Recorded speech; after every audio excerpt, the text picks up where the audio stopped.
Right, thank you, Gary. For our next presentation, we have using a mobile app to gather data and streamline Clean Water Act compliance plan generation. And our speakers today are Terri Allen of Norfolk Southern Railway and Kevin Sullivan of TRC. So I'll introduce them both and then turn it over to them for the presentation. Terri Allen is a graduate of Grambling State University with a BS in biology and a Master's of Science in Environmental Science from Southern University and A&M College. Terri's past experiences have included work at the NASA Specialized Center of Research and Training, as well as the U.S. Army Environmental Command, the Georgia Department of Defense and Army National Guard, and the U.S. Army 81st Regional Support Command prior to joining the team at Norfolk Southern. As an environmental compliance officer, Terri is now responsible for the development and implementation of environmental policies and procedures as they relate to corporate compliance of standard operations across the Norfolk Southern system. Kevin Sullivan has over 30 years of experience in environmental engineering, including regulatory compliance, remedial investigation, remedial design, implementing remedial measures and remedial actions, construction management, and project management for hazardous and radioactive and mixed waste remediation projects. Among other administrative and project management responsibilities, he currently assists several railroad clients and other industrial clients maintaining their environmental compliance programs across their network of facilities. Kevin received a bachelor's degree in civil engineering from the State University of New York at Buffalo and holds PE licenses in New York, as well as various other northeastern and Midwestern states. Terri and Kevin, I will turn it over to you. Thank you, Joanne, for the introduction. And I want to thank everybody that is responsible for pulling this conference together. I dare not call names out of fear of missing someone. So just thank you to everyone involved. REREC is definitely one of the conferences within our industry that we all look forward to annually. So being able to share information via this virtual space has definitely been a plus. Today, we're going to briefly, talk about how we utilize mobile applications for our data collection. In short, I consider this a tale of continual improvement. Our compliance group at Norfolk Southern, as well as TRC, who supports our Clean Water Act program, is considered a fairly new group in railroad years. Now, the benefit of this is that we bring fresh eyes to the team that stimulate discussions and ultimately lead to new processes. Our compliance team at Norfolk Southern is also a very lean department, so our director, Joe Williams, often challenges us to identify ways to enhance our program, specifically by incorporating core principles of precision schedule railroading into how we manage our program. So the use of mobile apps to gather data is one of the ways we've been able to increase efficiency as well as eliminate redundancy with regards to data collection for our Clean Water Act compliance documents. All of the aforementioned underpin the principle of controlling costs through a plan. Since we've implemented this technology, we've benefited in terms of cost savings by, as I mentioned, omitting duplication of effort, minimizing errors, and allowing for easier and quicker transfer of information, just to name a few things. So with that, I'll go ahead and turn it over to Kevin, and we will get started. Kevin? Yeah, thank you, Terri. I also want to recognize Norfolk Southern as a great client. Terri, you continually challenge us to be better, and your challenges have certainly helped us to build on the culture of continuous improvement, on our side. So on behalf of the TRC team, thank you. I should also say that Nick Gier, who's running the slideshow and presenting half the slides, is integral to this data collection program. And Nick's essentially my right-hand man here in Buffalo. So Nick, on to the next slide. So as you can see, the presentation has a lot of information. We'll try to move quickly now to leave a couple of minutes at the end for questions. We'll try to touch on the following topics. We'll have a quick slide outlining the problems with traditional field data collection.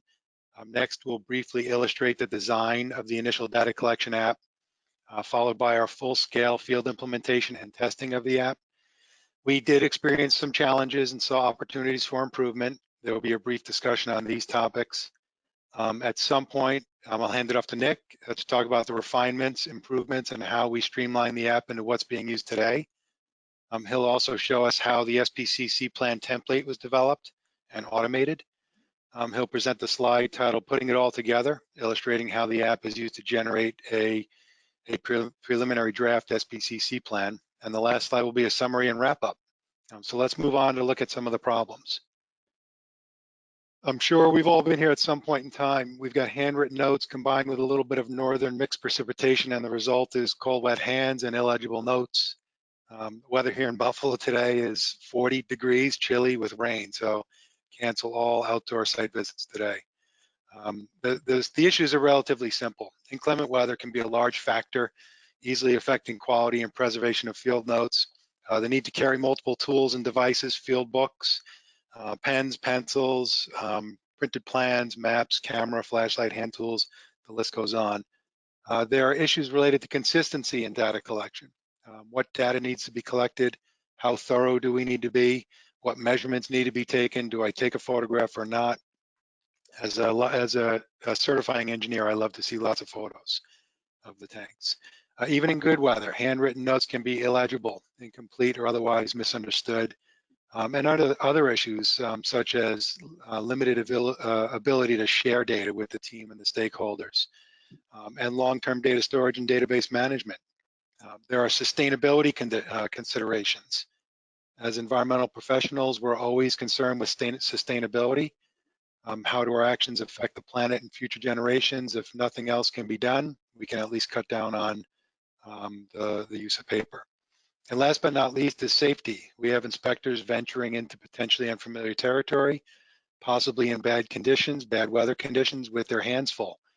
And you can see where this can lead.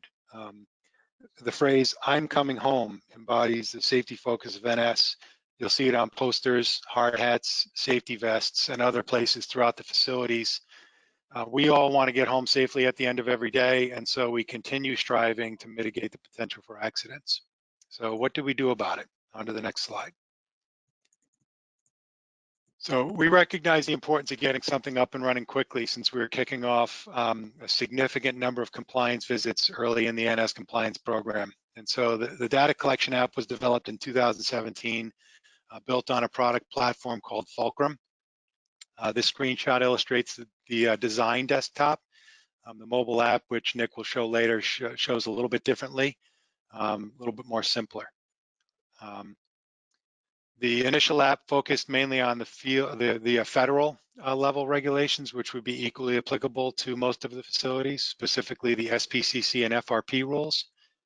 And our overall goals for the initial app development were to, one, create a mobile application, the electronic tool, replacing the traditional field data collection methods to document petroleum storage tanks, transformers, totes, drums, and other facility information. We wanted to have an early release to ensure consistent data collection across the NS network from the start. We wanted to facilitate online storage of all data, which would be easily accessible to TRC and NS, instead of passing scanned field notes between program staff. We activated certain fields in the program, such as inspection date, inspection time, and certain photograph requirements, which were required fields in order to save and synchronize the record. In other words, we wanted to make sure that our field inspectors were collecting these data points. These fields show up in the mobile app later on. You'll see with a little red asterisk next to the item or the question. And of course, we wanted to provide high quality deliverables by eliminating the potential for transcribing issues and errors. Next slide, Nick. So this slide exemplifies the field application of the initial mobile app. The graphic illustrates the amount of data collected from just one photo. We get geotags, map illustration, and other information. In the next graphic, mobile data collection starts with tank labels, including volume, contents, and warning labels, then onto the name and number of the tank, as well as a required photo, as indicated by the asterisk there. And a description of the container location, container type, for example, AST, tote, drum, etc. Tank shell construction, tank support type, contents and volume, all using pick lists. All using pick lists of the most common selections. In many cases, we had an additional choice titled Other, which opens to a text field or a number keypad. Voice to text, one of my most favorite features, was also a key feature available in the text fields. The next graphic illustrates a collection of other facility information, including secondary containment features, for example, containment condition, containment measurements. Other information included overfill protection dispensers, petroleum transfer locations, loading and unloading areas, loading rack questions, and others. Again, all using pick lists of the most common selections at the various fields to make it easy on the users. So on to what we learned, and here's Nick. Thanks, Kevin. So I'd like to start out talking about what worked in the initial app. The majority of the goals set for the app, as Kevin discussed earlier, were achieved. The Fulcrum app replaced traditional note-taking and was accessible to all TRC staff. Uploaded records were preserved in the app's electronic database and could be viewed by any user who had access to the app. The system provided data integrity by the user being able to see the last time the record was updated and who completed the update. We were successfully able to conduct thorough and consistent site visits across the Norfolk Southern System using the initial Fulcrum Compliance Review app. Next are some opportunities for improvement.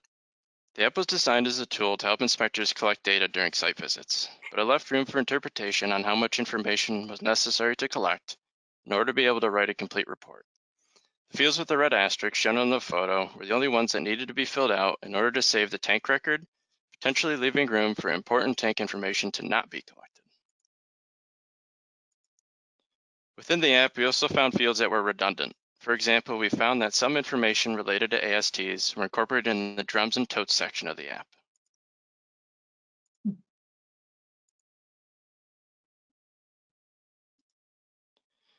We also found it cumbersome to navigate through several portions of the app.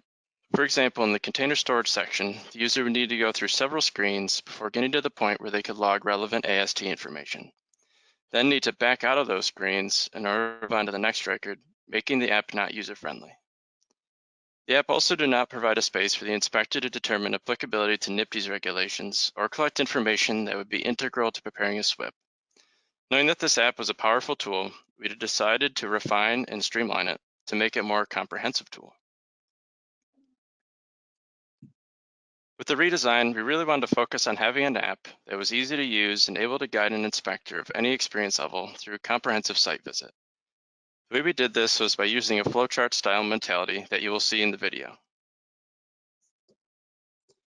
The record starts out with the user having to answer a series of pre-inspection questions, making sure they are prepared with the proper tools and paperwork and have completed a safety briefing with the NS representative. Then it moves on to some general facility information that can be preloaded by the user. Next is a client-specific request that documents the operations present at the facility. The user would determine which departments operate at the facility and note whether or not they are able to meet with a representative of that department. Then follows the applicability section. For FRP applicability, the user must fill out the applicability of the substantial harm criteria. If any of the criteria are applicable, then the FRP-specific information would need to be added. For SPCC applicability, the user will answer the question, then be prompted to fill out specific fields if answered yes. For NPDES applicability, the user will answer a series of questions which will help them determine whether or not the facility is subject to NPDES regulations. Definitions have been added to assist less experienced staff understand what is being asked of them. For example, in question 2, we've added the definition of an MS4. Similar to E and SPCC, if the facility is subject to the regulations, then the user will be prompted to collect additional information.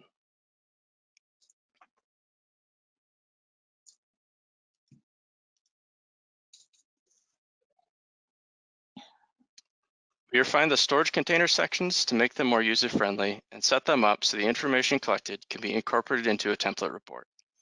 We did this by adding requirement rules and pre-filled drop-down lists. For example, with ASTs, we added requirements for material stored,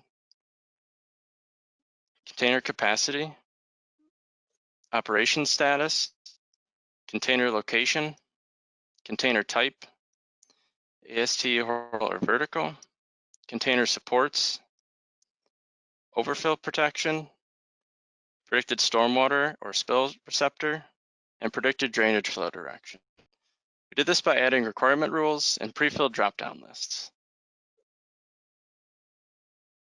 Also within the AST record, the secondary containment section has been designed so that once the containment structure measurements are entered for its length, its width, and its height, it will automatically calculate the containment volume.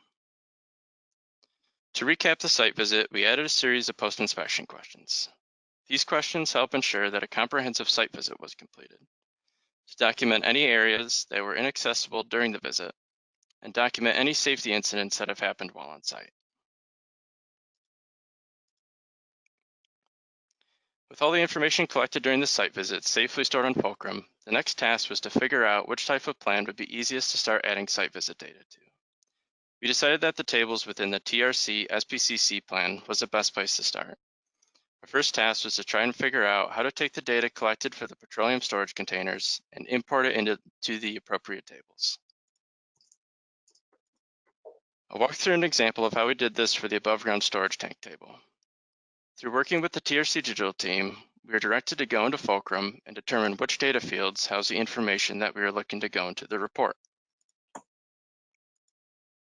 Then, add this field name to its corresponding cell in the table as shown here. We will discuss how the TRC digital team made it all come together in the next slide. With all the appropriate Fulcrum data names placed into the tables within the report, it's now time to generate the draft plan. The software suite used to pull the Fulcrum data from the site and populate the tables within the draft SPCC plan was designed by the TRC digital team. I'm going to walk through an example of how everything comes together using one of our first test sites, the Ashtabula coal dock. As you can see, the above ground storage tanks have been logged into Fulcrum. Next, the user will log into a TRC designated website, which lists the Norfolk Southern sites that have been inspected. From this site, the user can click on the Access Record button to view the Fulcrum data, or click the Generate Report button, which will generate a draft SPCC plan and email it to him. Once the Generate Report button is clicked, it will show that a report is being emailed to you. Within minutes, the report will show your inbox and you'll be able to view the document.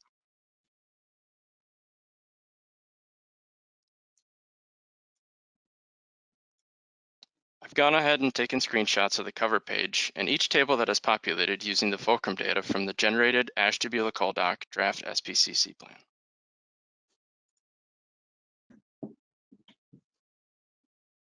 Shown here is the completed above ground storage container table, showing things such as capacity, product, location, and secondary containment type.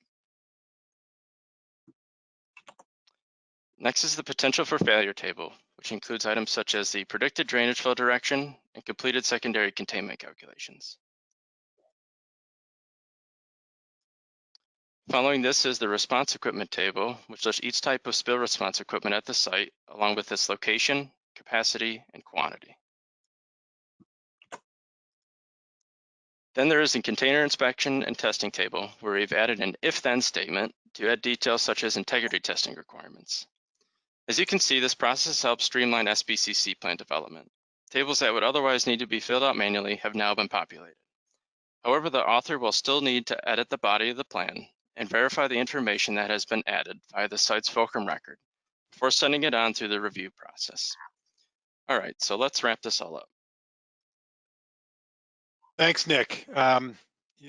So on to a summary of the results and overall benefits that we've seen so far. We have seen reduced costs due to expedited site visits and a reduction of the required field staff needed, shorter time for preliminary draft plan preparation, and fewer iterations in technical and quality reviews. We are creating more consistent products and plans. Consistency is largely attributed to centrally controlled templates. These templates also facilitate timely updates to the due to regulatory changes or client requests. And this consistency also facilitates NS review of the plan and facility implementation of the plans. Although it's not easily measured, we're confident that we've created a safer environment for our field staff. We are spending less time at the facility. We are better prepared, have less things to carry, can focus on the job. And we have the benefits of the mobile app safety checklist items as a reminder to focus on safety at the beginning. And last but not least, we have very successfully created the electronic database for the NS facilities visited to date. including a full list of all SPCC and FRP tanks and containers, which can be critical for scheduling and budgeting inspections, which, by the way, tank inspections can be easily accomplished using this app as well. A full record of every site inspection performed, which also leads to the potential for future integration with other Norfolk Southern GIS applications. So that's it. We've reached the end, and we can answer any questions. All righty. So I know that we're essentially out of time, but I did see at least 2 questions come up. So let's try and squeeze them in. Okay, Kevin and Nick and Terry. One person asks if this tool could be used to audit construction-related compliance issues. We haven't used this tool specifically for that, but there are many tools that are available for that, for, like, for example, safety checklist, safety inspections, and the like that we use. We use other electronic applications for that, but Fulcrum we have not used for that to date. Perhaps one important takeaway is the opportunity to use it for inspections. For example, an if-then statement can be used right at the beginning of the app that says something like, are you conducting a regular monthly inspection of tanks? And if the user clicks yes, then the SPCC, the PPC, or SWIP and FRP fields can be hidden, and the inspection tasks can come up. And any time that a tank is brought up, there could be the 5 or 10 specific tank-related questions, and then that inspection is preserved. And I mean, it's important to note that we are essentially, when we see these sites, we're essentially inspecting every tank using this app. So you know, I would say that yes, although we're not using it for construction-related applications, I would say yes, it's a very user-friendly if-then statement-based application. Okay, so there's a question that sort of accompanies that too. The questionnaire asks who's completing the site visits and drafts, and what happens after the draft is completed. Yeah, so Nick, you want to answer that? Yeah, so the person who goes to the site, so this could be junior staff, experienced staff, so whoever completes the site visit will log their data into Fulcrum. Then after their site visit is complete, they'll double check everything that's in the app. You know, there's a lot of required fields in here, and if you try to save a draft without all the required fields, it won't let you save it. So try to make sure everything is completed, and then once your report is complete, it'll be uploaded to Fulcrum. And then from that point, just shown earlier in the presentation, they'll just log into the TRC designated website for report generation. And then since they'll be logged in as them, it would just the draft report with the tables filled in will be sent to their email, and then they can edit and finish preparing the document from there. Gotcha. Okay, so again, I think that we're out of time here. One quick question though: is this a user? Can it be used on phones, or is it on tablets people in the field with, or is it on computers they're walking around with? Any smart device. Yeah, it can be used on phone. Yeah, any Right. Phones, tablets, anything that has the service. All right, cool. Well, thanks a lot, folks. I'm going to now move on to the next section. And look, there's Bob Franzek.